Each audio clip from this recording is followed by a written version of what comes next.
Today I'm going to be trying out and showing you guys some of the unique RPG mechanics in AFK Journey, the sequel to AFK Arena. As you can see, it is much different than AFK Arena, being primarily an RPG with one of the most unique and mesmerizing art styles I've seen in a game like this. Set in Asperia, a fantasy world full of magic, there's tons of different landscapes to explore and appreciate as you follow the epic main story adventure on an open map. Gameplay wise, it's very different. Being primarily an RPG, there's over 37 heroes to collect, all with their own distinct skills, tons of equipment that you can level up and share across all of your heroes, and a lot of in-depth mechanics such as the bullet timing mechanism for you to master. For the AFK side of things, there's brand new PC side-scrolling features. The game is cross-platform, so you can actually play on PC and mobile devices and share all of your progress, and I'd highly recommend that you guys pre-order the game using the link in the description, so that when it does go live, you'll get 10 free draws, 1,000 diamonds, the rare elite hero Leica, and an outfit, all for free, which is worth more than about $130 normally. Make sure to check it out using the link in the description, but for now, let's just jump in. Alright, hopping into the game, you can see I made my pretty little character here. Right off the rip, you can tell I'm on PC, because not only do I have a whopping 190 FPS, but look just how good the game looks. And something that's really cool is you can zoom in and out like super far. I'm not sure why you'd ever go this far, but you can zoom out a lot. And can you just... holy crap, you could just keep looking at everything. This map seems like it's going to be pretty massive. Jesus. The game just looks actually phenomenal considering it's like a phone game. But I guess I am on PC, so got a nice little city here. Can I zoom in? Holy crap. Look at the little kids. Alright, enough exploring. It's time for gaming. I'm most interested in figuring out what skills all the heroes have and looking at all the loot and that sort of stuff, but... okay, we got our first guy. This guy's interrupting me. I was going to say, I'm more interested in like looking at the classes and seeing all the skills and stuff, but the game just looks so good and it's very relaxing. I think I might just play pretty casually and then start to figure out all that stuff. So each hero has, I believe, 3 skills of their own, and as you start to level them up, you'll start to slowly unlock these skills. So as you can see here, going from level 10 to 11, for Valen here, I'll unlock the Unseen Blade, where Valen slashes the target 3 times. That's quite a lot of damage. And during this, he generates Forked Lightning. Holy crap. So that seems like it'll be really good for AoE, and this is just like a pure damage dealer. But this other character got like an incredibly good support skill, and you can see how once you start merging a lot of these skills together, you could like buff the damage of Valen, particularly based on the proximity of this other support skill. So this will be pretty interesting to play around with. Progress, right? And it'll probably be better to unlock character, like get every character to level 11 as soon as humanly possible to get all of their skills. Alright, so here's where I can see all of the skills. So this is a skill that I just unlocked by getting to level 11 here, and then this is a skill that I believe the class comes with, or the character, where it just does multiple attacks to one enemy and you gain the invigoration, which I'll have to take a look into. And then the next skill is unlocked at level 31. And this is particularly cool because it'll stun enemies, do some damage, whatever, but you can actually enhance it so that it does a 3-second stun using Fury Thunderstrike. So we'll have to take a look at what enhancing does. And then lastly, this is, I guess, unlocked with an exclusive equipment, so you can kind of get like almost 4 skills per character, as you have Permanent Invigoration, which just gives you some attack bonus. So this is pretty much the core mechanic of the game, is that every character is going to have their each own unique set of skills. So I'm really interested in looking at this for all of the characters. After a bit of grinding, I've gotten some loot, so that seems like the way that the game works is the characters that you get are classified into 6 different roles, either support, rogue, mage, marksman, tank, warrior, and you can actually just automatically equip a lot of the gear that you get. So as you can see, I quick equipped there, and all my marksmen, including the new character that I got, are going to have a level 20 bow on them. So you don't have to get gear for every individual character, you just need to get gear for that specific like archetype. So for tank, I can quick equip. As you can see, I have a level 1 piece of crap weapon, so definitely want to upgrade that for my little paladin guy there. Right now I'm trying to build like a god comp after I got all these different characters, and I'm trying to like perfectly synergize their abilities, and I'm going to show you guys all their skills, and then we're going to see how they work in game. But something that's really cool is that if you level up one character, let's say to like level 20, I can actually just swap this with another character at any time. So if I wanted to try this character at level 20 being like my main damage dealer or something, I could very easily just swap that at any time.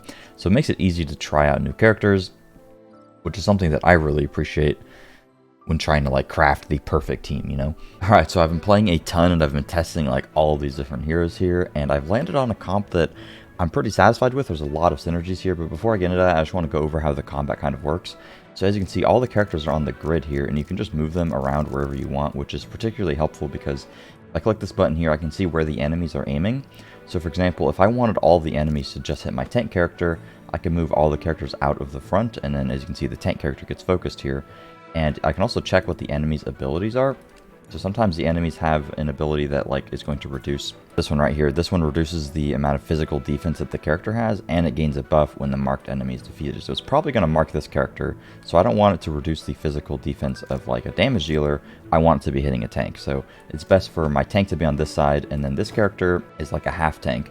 It's really helpful seeing what the enemy composition is as well, because some compositions you may only need one tank, and then you could focus on having more damage dealers, and others you might want to have multiple tanks to shield a lot of damage taken. You can also move around your characters how you want to see how they're positioning and try to get them to focus certain enemies based on if they have more HP or if they just seem more deadly in general. There's actually quite a lot of strategy involved if you want to get deep into it, because based on what the enemies are, you may want to swap out certain characters. Like I was saying, if I don't need a second tank, I could swap out this character and go for another healer or another damage dealer, and I can do that literally at any time, and it gives you just a ton of flexibility and customization options with the gameplay here. My recording kind of bugged out, so that's a little unfortunate, but real quick, I just want to show you guys the heroes that I've really enjoyed using and how many synergies there are between heroes and what types of different things you can kind of expect in this game hero-wise. So real quickly, while I'm in the battler mode here, I can just click on a character real quickly, get a brief synopsis of kind of how they are. So Aaron, my favorite character so far, is a rogue that's skilled at attracting enemies and working well with other allies who can deal AoE damage. The main reason for this is his ult. He gets crazy fast, which is like insanely strong, and it's going to suck enemies inward, and it just does some AoE damage to them. He's going to then reduce their haste and magic defense, so if you have other characters that do magic damage, they'll end up doing more damage. He's also just going to do some AoE, and because I got him level 31, he got his third ability, giving him a shield and dodge, so he's kind of like half tank, half damage dealer, which has ended up being a really strong combination for me. I don't have the last ability quite yet, but this would be really good to just instantly pop the ult. I've paired him with some other characters that do some magic damage, like Parisa. Her ult is literally a magic damage AoE ult, which just pairs perfectly with Aaron. And she's also going to give allies crit and help recover energy, which is even better for Aaron getting his ult more often. And she just does some flat out damage, right? I paired this with Igor, who is another one of my favorites. His ult is a very long cooldown, but if you can get it off, it does a crazy amount of damage. And he's constantly jumping around, which is really cool, so he gets a lot of like self-sustain and doesn't really need to be reliant on other people. Then I just have the Granny as a tank. She constantly gets low HP, but is going to pop this to get an immunity, and anytime she taunts, she's going to get some more HP. And then lastly, I have my only support character. This character is kind of like half buffer, half healer. You could play this with another healer and kind of be just insanely tanky, but I like this character because it's just barely enough healing to where I can win, but it's also going to drastically increase the attack power and gives energy back for a lot of my characters. So it's just a really nice combination here, and I just want to show you guys how it actually pans out when you play. So it seems like you get your ult kind of based on how much damage you deal and how much damage you take. So Granny and Aaron usually get their ult sooner, and Igor gets his ult really, really slow, but his ult is very powerful as well. So first I got, I'm going to pop my Aaron ult to suck all the enemies in. And then now I got my Smoky Mirky ult. This is going to increase the attack power, and it's going to heal my allies. And you want Smoky Mirky to be kind of in the front lines here. Now that I popped his ult and all my characters have increased damage, I'm going to pop the Parisa ult right in the middle here. So it's going to do a massive amount of magic damage to all of these characters. Okay, see, that was a huge hit. Granny's getting low, so I'm going to pop Granny's ult, which is going to make her immune and also immobilize. They have a ton of healing. I'm really trying to get Igor to kind of knock out their healers, but it's not working too well. They have a ton of healing. So I might need like a healing sort of debuff character in order to get past this round. So as you can see, it's pretty tough.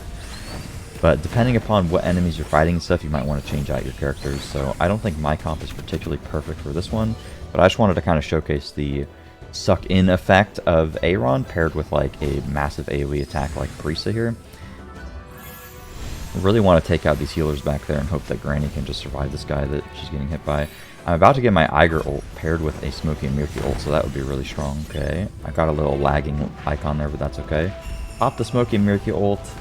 Barely about to get the Iger. That actually went well. Iger completely owned them. Look how much damage that does. Iger nearly one-shot them with that, and then lastly get another Priest ult. So as you can see, it's not free. It's kind of tough, and depending upon your comp and what the enemies are, you might have a hard time, but that actually ended up working out pretty well, and I've been progressing slowly throughout this AFK rewards thing, through the AFK stages. There's a ton of different stages to collect a lot of rewards, and it's really fun because it just gets harder and harder, and it kind of just gives me something to strive for. And you can just see all the different rewards that you get, and these are all the rewards that I've collected over the past couple hours while playing. Well, that is pretty tough. I'm probably going to experiment with some different guys, maybe go unlock some different characters.